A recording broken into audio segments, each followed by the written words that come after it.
देखो, यूएस और ईरान की लड़ाई लेके सब रो चुके हैं। अब हमें कैसे उससे फ़ायदा उठाना चाहिए, उस पे बात कर लेते हैं ज़रा। देखो, मेटल सेक्टर में गवर्नमेंट रूल्स चेंज हो रही है एंड इम्पोर्ट्स कम होंगे इसके बाद, और इसी वजह से फंड मैनेजर्स मेटल सेक्टर्स पे बेट लगाना चालू करेंगे। अब सुनो कि पिछले 1 साल में इंडिया के एल्यूमीनियम इम्पोर्ट्स 20% से ज़्यादा बढ़ गए थे। सिर्फ एल्यूमीनियम वायर्स का इम्पोर्ट 100% से ज़्यादा जंप कर गया था। इसका मतलब क्या है कि इंडिया का डोमेस्टिक इंडस्ट्री चीप इम्पोर्ट्स की वजह से प्रेशर में आ रहा था।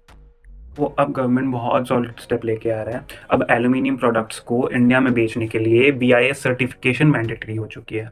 एंड इसी वजह से जो चीप इंपोर्ट्स रेगुलरली इतनी ज़्यादा आ रही थी वो डिफ़िकल्ट होने वाली है।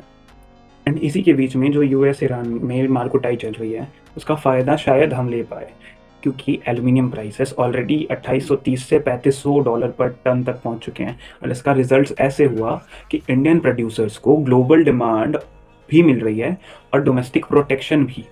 देखो, गोल्ड और सिल्वर की रैली के बाद एक बुलिश मोमेंटम सारी मेटल्स में ही ऑलरेडी प्रिवेल कर रही थी। एंड ये जो वॉर सिचुएशन है, इसने आग में और घी डाल दिया। तो इसी वजह से फंड मैनेजर्स भी मेटल्स और पावर सेक्टर्स में अपना डेरा जमा रहे हैं, जैसे कि Hindalco, NALCO, power grid, JSW energies. और ये सिर्फ कमोडिटी ट्रेड नहीं है, ये एनर्जी ट्रांजिशन और इंफ्रास्ट्रक्चर साइकिल का स्टार्ट हो सकता है। एंड इसे उनके साथ हम भी टैपिंग करके करने वाले हैं। अब aluminium EVs, data centres, power grids, renewable energy हर चीज़ में यूज़ होती है। तो सवाल ये नहीं है कि एल्यूमिनियम क्यों बढ़ रहा है, सवाल ये है कि ये मेटल नेक्स्ट डिकेड का स्ट्रेटेजिक मेटल बन सकता है।